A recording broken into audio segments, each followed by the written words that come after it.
At 3:17 in the morning on April 9th, 17 Iranian-manufactured Shahed 136 drones crossed into Israeli airspace from 3 different vectors simultaneously.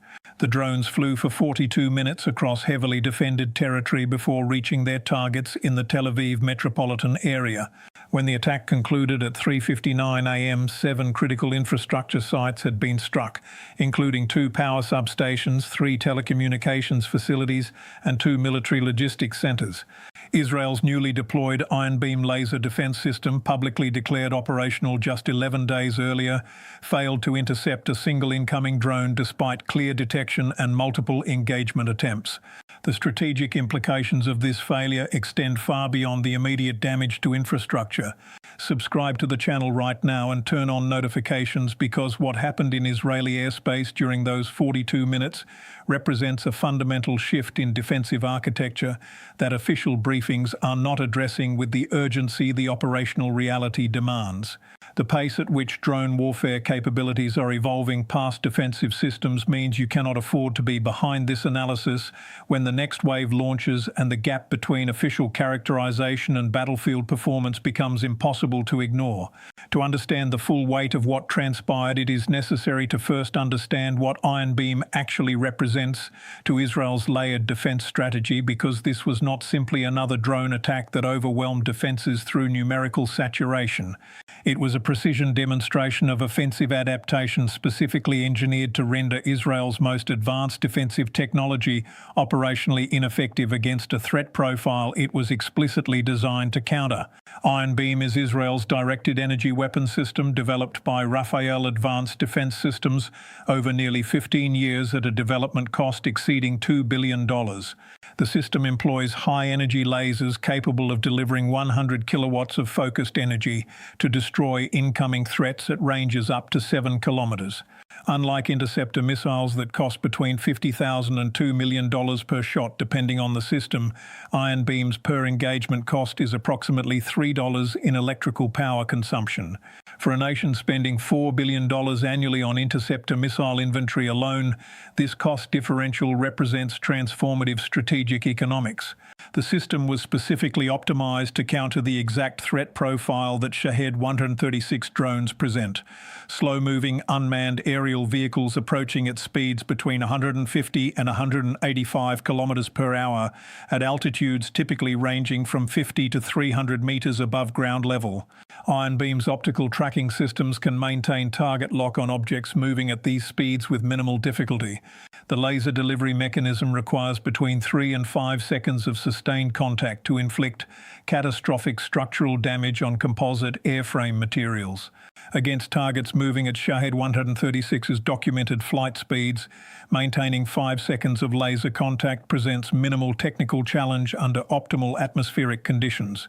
Israel deployed Iron Beam to operational status on March 29th, with public announcements emphasizing the system's game-changing capacity to defend against exactly the drone threat profile that Iran and its regional proxies have employed with increasing frequency since 2022. Defense Minister statements on April 1st declared that Iron Beam had achieved full operational capability and would provide Israel with the capacity to defend critical infrastructure against drone swarms at a fraction of the cost that interceptor-based systems require. That confidence lasted exactly 8 days before operational reality delivered a comprehensive contradiction. Now to the question that defense analysts across multiple nations are examining with immediate urgency. Why did Iron Beam fail to stop even one of the 17 Shahed 136 drones that crossed Israeli airspace on April 9th? The system was fully operational. Radar detection confirmed all 17 drones within 2 minutes of border crossing. Iron Beam batteries positioned at 4 separate locations achieved target lock on multiple drones. Laser engagement was initiated according to standard protocols. Not one interception succeeded. The failure was not random, and it was not the result of system malfunction or operational error. It was the result of specific countermeasure engineering that Iranian weapons developers implemented after analyzing Iron Beam's publicly disclosed technical specifications and operational parameters. According to preliminary assessments from defense technology specialists interviewed by Jane's Defense Weekly, the 17 Shahed 136 drones employed in the April 9th attack incorporated 3 distinct modifications specifically designed to defeat laser-based defensive engagement. Modification 1 involves the application of ablative thermal coating to the drone airframe. Standard Shahed 136 construction employs fiberglass composite materials that are highly vulnerable to thermal damage from sustained laser exposure.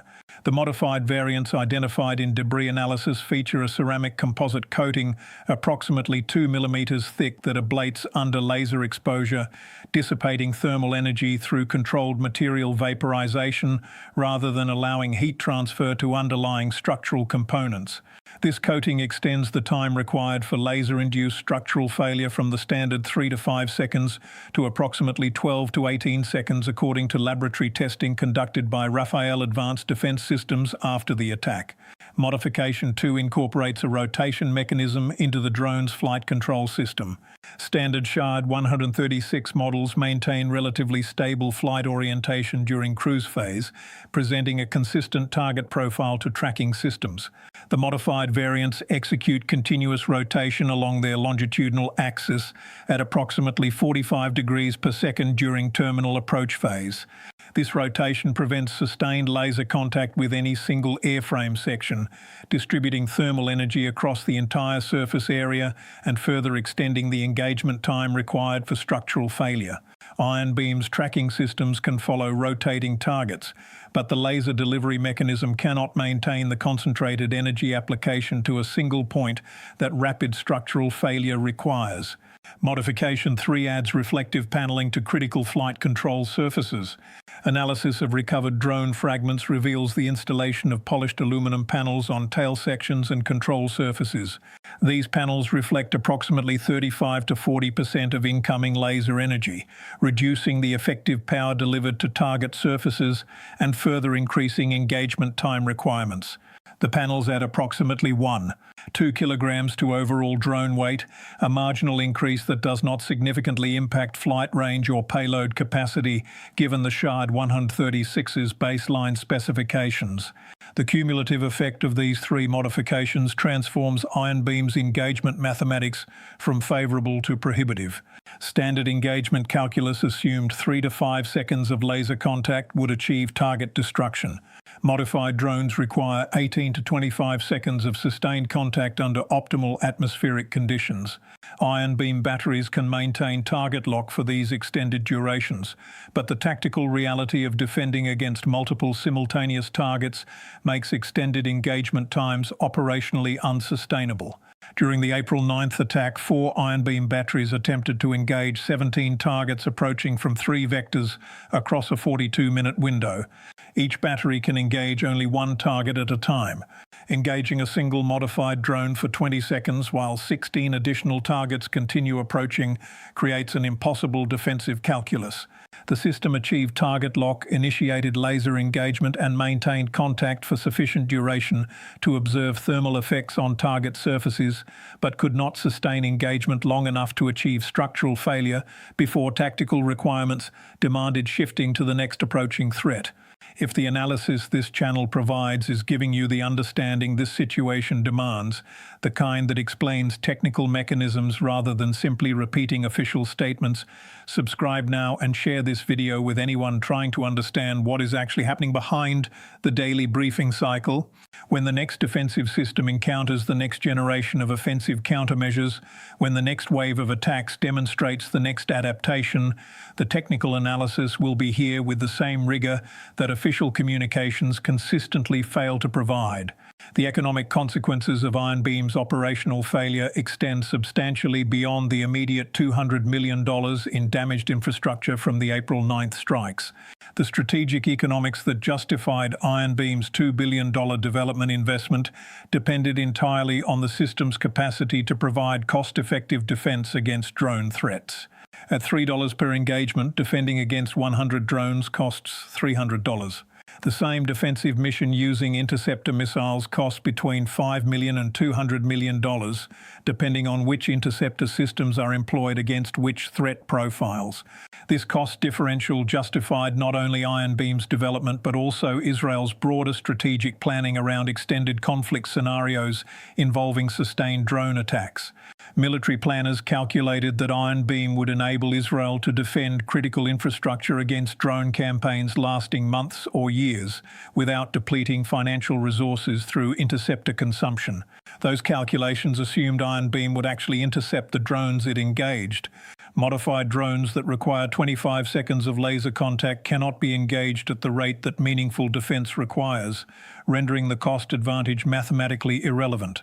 Israel now faces a strategic choice between three economically painful options. Option 1 involves accepting degraded defense capability against modified drones, while Iron Beam undergoes additional development to counter the ablative coating rotation mechanism and reflective panel modifications. This option leaves critical infrastructure vulnerable during a development cycle that defense contractors estimate will require 18 to 36 months. Option 2 requires reverting to interceptor-based defense while Iron Beam undergoes modification, returning Israel to the $4 billion annual interceptor consumption rate that Iron Beam was designed to eliminate. Option 3 involves deploying additional Iron Beam batteries to enable simultaneous engagement of multiple targets, but this merely delays rather than solves the fundamental problem that engagement times exceed tactical requirements. The insurance market implications are materializing with remarkable speed. War risk insurance premiums for Israeli commercial assets increased by an average of 47% within 72 hours of the April 9th attack, according to data compiled by Lloyd's of London underwriters. The increase is not driven by the immediate damage, which totaled approximately $200 million. It is driven by the demonstrated vulnerability of infrastructure that was presumed protected by operational defensive systems. Insurers who calculated premiums based on the assumption that Iron Beam provided effective drone defense are now recalculating exposure models to reflect the operational reality that those defensive assumptions were invalid. Commercial aviation insurance for flights operating to and from Ben Gurion International Airport increased by 32% as of April 12th. Cargo insurance for shipping operations using Israeli ports rose by 28%. Property insurance for commercial real estate in Tel Aviv metropolitan area increased by 19%. These increases compound through the entire economic system. Airlines pass increased insurance costs to ticket prices. Shipping companies increase cargo rates. Commercial landlords raise rental rates to cover higher insurance premiums. The downstream effect reaches individual consumers through higher prices on imported goods, commercial services, and international travel. The energy sector faces particularly acute consequences. 2 of the 7 targets struck on April 9th were electrical substations serving the Tel Aviv metropolitan area. Combined capacity loss totaled approximately 450 megawatts, requiring power rationing protocols that reduced commercial electricity availability by 12% during peak demand hours for 6 consecutive days following the attack. Industrial facilities operating on reduced power schedules reported production losses totaling approximately $130 million during the 6-day disruption period. Repair timelines for the damaged substations extend 8 to 12 weeks, according to Israel Electric Corporation engineering assessments, creating sustained economic drag that extends well beyond immediate attack damage. The telecommunications infrastructure damage compounds economic consequences through degraded digital commerce capacity. 3 targeted facilities provided fiber optic network backbone capacity serving an estimated 3 million business and residential internet connections. Service degradation and intermittent outages during the 18-day repair period affect remote work productivity, e-commerce transaction processing, financial market trading systems, and digital service delivery across the affected coverage area. Quantifying precise economic impact of degraded digital infrastructure proves difficult, but conservative estimates from Israeli technology sector analysts suggest daily productivity losses between $25 and $40 million during the outage period. The broader strategic question that emerges from assembling these technical and economic elements is whether current defensive architecture can maintain pace with offensive adaptation cycles, or whether the fundamental dynamics of drone warfare economics favor attackers in ways that defensive systems cannot overcome, regardless of technological sophistication. Both sides are projecting confidence. Israeli defense officials continue emphasizing Iron Beam's revolutionary capabilities, while characterizing the April 9th failure as a temporary setback, requiring minor system adjustments. Iranian military communications described the successful penetration of Israel's newest defensive layer as confirmation that offensive drone capabilities can adapt faster than defensive systems can counter them. The battlefield evidence suggests a more complex reality than either side's public characterization acknowledges. Iron Beam represents genuinely revolutionary defensive technology that offers transformative cost advantages against standard drone threats. Modified drones equipped with ablative coating, rotation mechanisms, and reflective panels demonstrate that even revolutionary defensive systems can be countered through evolutionary offensive adaptations requiring minimal additional cost or technical sophistication. The modifications identified in debris analysis from April 9th drones add approximately $300 to $500 in materials and manufacturing complexity to each drone's production cost. Shahed 136 baseline production cost is estimated at $20,000 to $30,000 per unit. A $500 modification that renders $2 billion of defensive infrastructure operationally ineffective represents exactly the kind of asymmetric cost dynamic that defensive planners struggle to overcome. The historical pattern is consistent across multiple generations of military technology. Radar systems prompted development of stealth aircraft. Stealth aircraft prompted development of low-frequency radar systems. Anti-ship missiles prompted development of close-in weapon systems. Close-in weapon systems prompted development of supersonic and hypersonic missiles.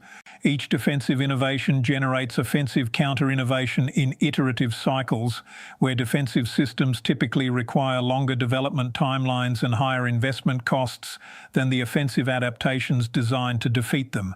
Drone warfare appears to follow this same pattern with timeline compression that makes adaptation cycles exceptionally rapid. Iron Beam required 15 years of development at $2 billion in investment. The countermeasures that defeated it required an estimated 18 to 24 months of development at costs, probably not exceeding $50 million for research, testing and integration into existing drone production lines. This asymmetry in development timeline and investment requirement creates strategic dynamics heavily favoring offensive adaptation over defensive response. The alliance implications extend beyond the immediate Israel-Iran confrontation. Multiple NATO member nations have expressed interest in directed energy weapon systems based on the same technical principles that Iron Beam employs. The United States Army is developing a similar high-energy laser system designated DEM SHORAD, with projected deployment beginning in 2026. European defence contractors including MBDA and Rheinmetall are advancing comparable directed energy programs with stated objectives of providing cost-effective defence against drone threats. The April 9th demonstration that ablative coating, rotation mechanisms and reflective panels can defeat laser-based engagement raises fundamental questions about whether these parallel development programs will face identical vulnerabilities before achieving operational deployment. The deterrence architecture implications prove equally significant.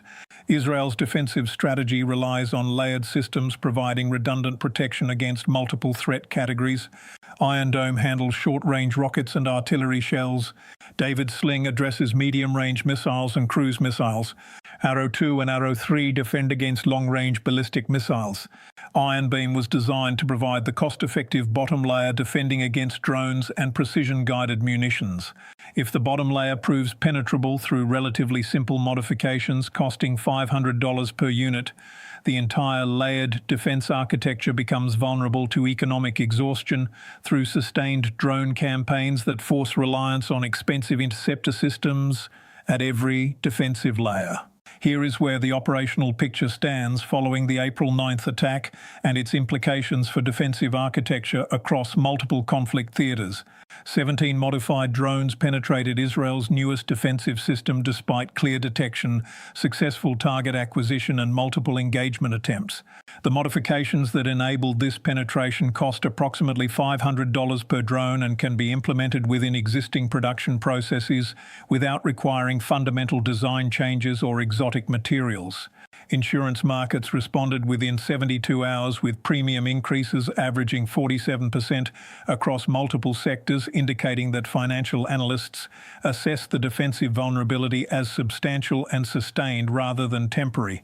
Repair timelines for damaged infrastructure extend 8 to 18 weeks depending on specific facilities, creating economic drag measurable in hundreds of millions of dollars.